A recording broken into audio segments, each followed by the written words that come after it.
Day 23 of the NBA playoffs is done, and here I am to recap Heat Pacers game 4 as well as the Spurs Clippers game 4. Let's get started with Miami and Indiana. And the Pacers started out fast and started out strong. There was even a play where Danny Granger caught LeBron when he wasn't looking, just took the ball right out of his hands and then dunked it, man. You got to be pretty strong for a little guy to take a ball out of that guy's hands, man. Holy crap. Danny Granger. Whew.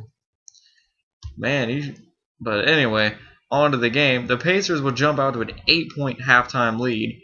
Dwayne Wade would only have 8 points, and LeBron was once again trying to carry the scoring load.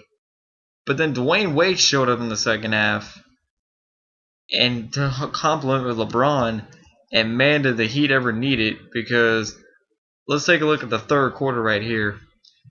LeBron and Wade combined 28 points. The Heat entire third quarter was 30, with the 2 points coming from 2 Udonis Haslem free throws. Meanwhile, on the other hand, the Pacers, 16 points. You get outscored by 2 guys by 12 points in the third quarter. What is wrong with you, Indiana? You're at home. Can't you just get another guy to score? You're just going to let Mario and Luigi come on you like that? I guess you will, because you're the Pacers. Anyway, but nevertheless, the Heat outscored the Pacers by 14, and this changed the whole dynamic of the game as the Heat would go up by 6 at the end of the quarter.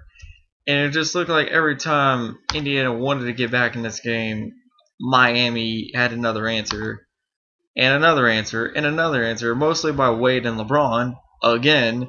And also, unlikely unsung hero Udonis Haslem had about 8 to 10 points in that fourth quarter as well.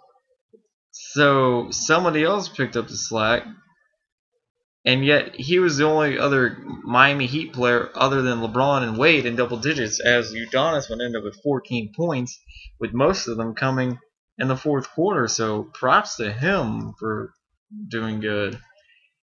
And that is and he's pretty much been a co-captain with Dwayne Wade with the Miami Heat for many years. So don't act like this is such a big surprise. But Udonis Haslem did what he had to do to help his team win, as well as Wade and LeBron. And I can't stress enough of how huge those two guys were tonight for the Heat's success. Both of them combined 70 points. And they would go on to win this one 101-93 behind LeBron James's 40 points, 18 rebounds, 9 assists, 2 steals, and 2 blocks. Man. Beast mode, man. Beast mode. And then Dwayne Wade had 13 of 23 for 30 points. 9 rebounds, 6 assists. Huge day for both those guys. And now the series is all evened up. And we're going to have Game 5 Tuesday at Miami on TNT. Now we'll go on to the other game, the Spurs Clippers. Every game has been a double-digit blowout this series. Well, not really a blowout, but you catch my drift. And I think the Clippers, they play good tonight. They didn't start as great as they wanted to. They were still down by 4 at halftime, but they started picking it up in the third quarter. I thought they were going to run away with it. And at one point in the fourth, I thought they were going to run away with it, but the Spurs just have an answer for them every time. They're too good in the clutch. They have too many veterans. They have too many three-point shooters. They got too much of everything. Tim Duncan is a denominator. And the Clippers just didn't have an answer for anything. Really, I like to say this. The Clippers just don't have a defense. Their defense is terrible. I mean, well, really, they have the big guys. It's just they don't know how to defend. Griffin, don't know how to play defense. DeAndre, no defense. Evans, no defense. And the list goes on and on. I mean, you can have all the scores you want.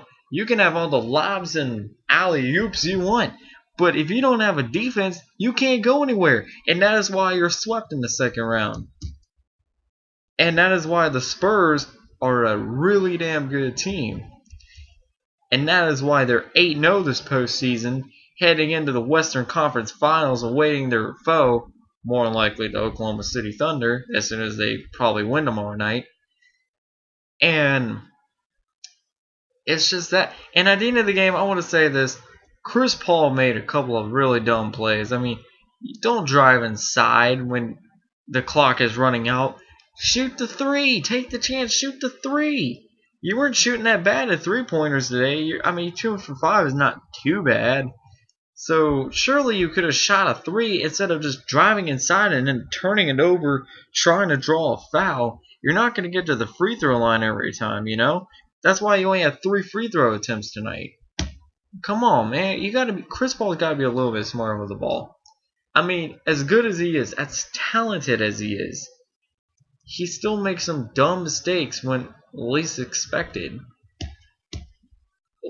Or why not pass it to an open three-point shooter? But don't drive inside.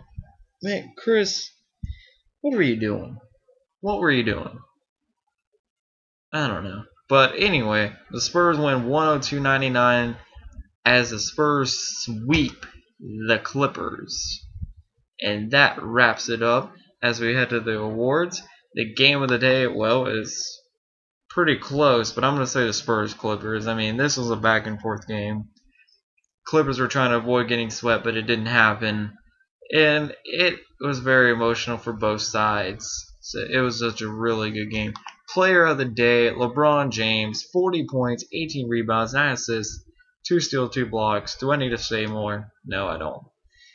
The disappointment of the day, I say the Pacers. I mean, you kind of had a huge letdown at home. You got owned by two players in the third quarter, and you pretty much gave up after that. Well, you didn't really give up, but you just didn't perform to the level I thought you would. And now the series is even, and I have a bad feeling for y'all that you're about to blow this series. Because I don't think you're good enough to win another game at Miami. You might win Game 6 at home, but I don't think you're going to win another game at Miami. I could be wrong, but that's just the way I feel. And on that note, this wraps it up.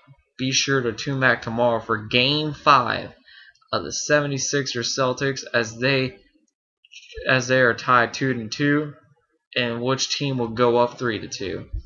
Also, the Lakers Thunder, and where the Thunder hope to end the series tomorrow night. Be sure to tune back in. I am out.